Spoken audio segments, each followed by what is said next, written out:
वृद्धं भार्यं साध्यं सुतुं शिशुं गुरुविप्रं प्रपन्नं चा कल्पो बिभ्रत वसन्मृतः। उन्होंने कहा मातरम पितरम वृद्धम भार्यां साध्यं सुतुं शिशुं। बोले जो व्यक्ति सामर्थ्यवान होते हुए भी माता पिता बच्चे और आचार्यों का सम्मान नहीं करता, महाराज वो क्या है? बोले महाराज वो जिंदा होते हुए भी मुर्दे के समान है। और राम रावण में ज्यादा अंतर नहीं था, राम रावण में बस थोड़ा ही अंतर था। क्या है? राम जी कैसे हैं? प्रातःकाल उठ के रघुनाथ, प्रातःकाल उठ के रघुनाथ, माता पिता गुरु नाम माता।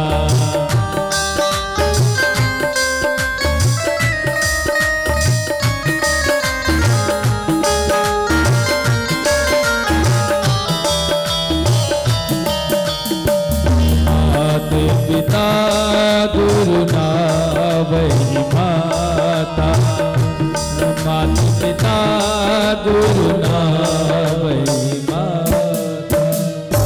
प्रातः काल उठ के रघुनाथा, मात पिता गुरु नावै माता। महाराज सुबह उठ करके माता पिता गुरुजन और अपने बड़ों को प्रणाम करते थे। और रावण कैसा था? ठीक इसके विपरीत था। माँ नहीं बात, पिता नहीं देवा, माँ नहीं मात, पिता नहीं देवा, साधु ने संग करवा वही सेवा, साधु ने संग करवा वही सेवा। रावण ठीक विपरीत था। माँ नहीं मात पिता नहीं देवा, साधुन सन करवावई सेवा। बोले राम रावण में ज्यादा अंतर नहीं था, बस वो माता पिता गुरु अपने बड़े जनों का प्रणाम करते थे। और रावण इन सबके विपरीत रहता था। पता चला ब्रह्मा जी को ही कैद करा लिया। ए ब्रह्मा, सुबह आकर के वेद का पाठ कर जाना। शंकर जी स्वयं पूजा कराने के लिए जा करते थे रावण के यहाँ।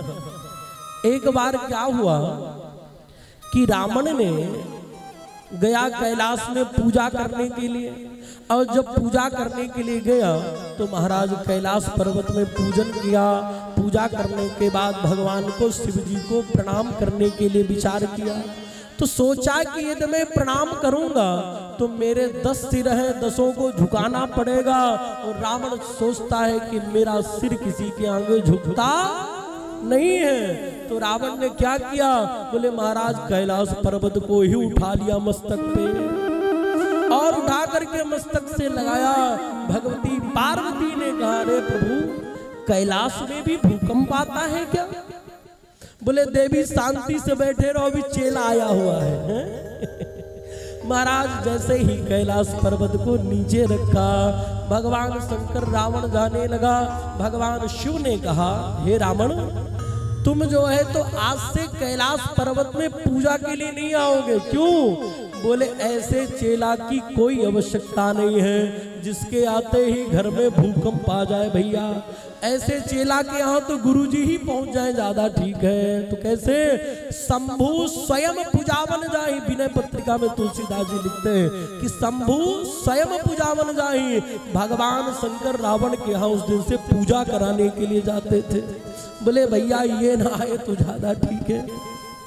तो सुंदर दिव्य भगवान कहते हैं कि मातरम पितरम वृद्धम। बोले जो सामर्थ्यवान होते हुए भी महाराज उनकी सेवा नहीं करता, वो जिंदा होते हुए भी मुर्दे के समान है। इसलिए हमको भी शिक्षा लेनी चाहिए भगवान के इस वचन से कि मातृ देवो भव, पितृ देवो भव, और तब तीसरे नंबर में आते हैं आचार्य देवो भव। पहले गुरु कौन है? माता पिता है। फिर महाराज तीसरे नंबर में गुरु जी आते हैं, फिर आचार्य देवो भव। भगवान ने समझाया है, माँ देवकी के सुंदर प्रेम किया है। और सुंदर दिव्य महाराज देवकी मैया ने प्रेम करते हुए सुंदर उनको सांत्वना दी है। भगवान संदीपनी मुनि के यहाँ गए हैं और वेद पढ़ कर के आए हैं। 84 दिनों में 84 विद्याओं को पढ़ा है भगवान ने और गुरु पुत्र को प्रदान करके आए हैं।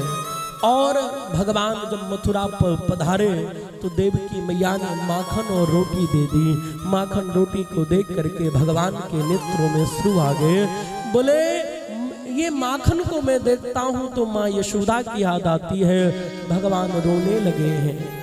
उद्धव जी हैं, उद्धव जी बृहस्पति के शिष्य हैं और वेदांत के परम मर्मज्ञ हैं। उद्धव जी ने कहा प्रभु आप रो रहे हैं, आप तो भगवान हैं।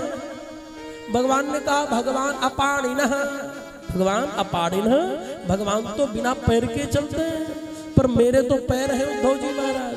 बोले भगवान तो बिना हाथ के काम कर देते हैं पर मेरे हाथ भी हैं। बोले वो परमात्मा ही सगुण रूप में व्याप्त है। महाराज बहुत समझाया। समझाने के बाद उद्धव जी को कहा उद्धव जी आप वृंदावन गाइए। मैंने गोपियों को कहा था मैं परसों आ जाऊंगा। आज वर्षों बीत चले हैं अभी तक मैं वापस नहीं गया हूँ। आप समझा करके आइए। उद्धव जी महाराज वृंदावन पधारते हैं और वृंदावन में जब पधारा है और सुंदर माँ यशोदा को नंद बाबा को समझा रहे हैं बाबा तुम क्यों रो रहे हो, किसके लिए रो रहे हो। नंद बाबा ने कहा अरे मैं तो भगवान के लिए ही तो रो रहा हूँ। अरे वो यदि ब्रह्म है तो भी कोई बात नहीं, अपना मेरा इतना अच्छा किसी का नालायक बेटा हो तो लोग तो उसके लिए रोते हैं। जिसका बेटा स्वयं परम ब्रह्म परमात्मा हो उसको कितना कष्ट ना होगा। बाबा रो रहे हैं। सुंदर गोपियां एकांत में खड़ी है। उद्धव जी महाराज पत्र लेकर के आए हैं और उद्धव जी समझाते हैं गोपियों को और गोपियों का उद्धव जी का संवाद हुआ है। हम सब लोग ये भजन के माध्यम से सुंदर श्रवण करेंगे। श्री राधे।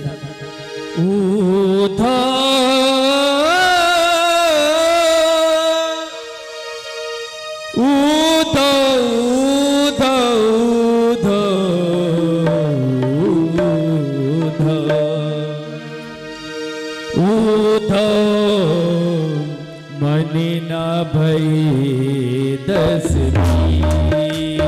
सूदो, मनि न भई दस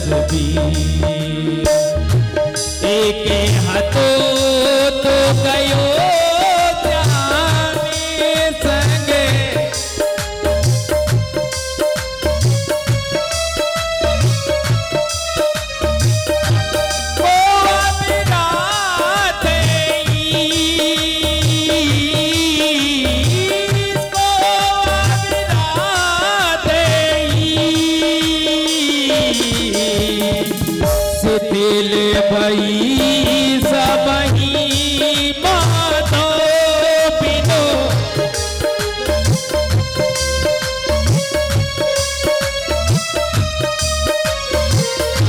भेले भई सबही माधो बिनु जथा दे बिनसी उदो मन न भई दस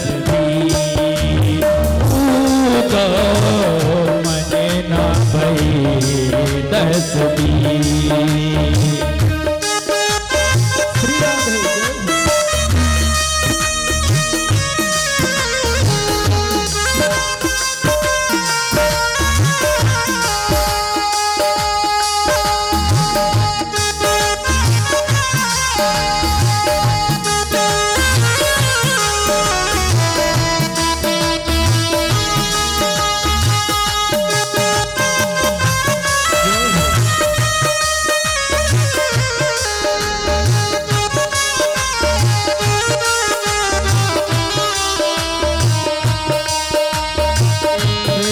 सा डरिया आशा लगी है,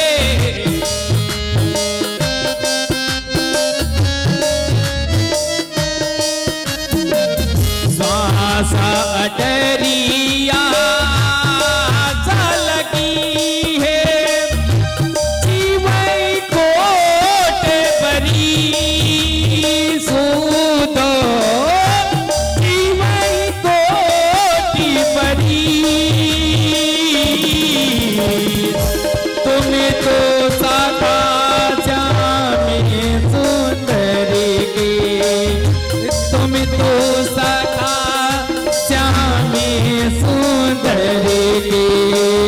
सकल जो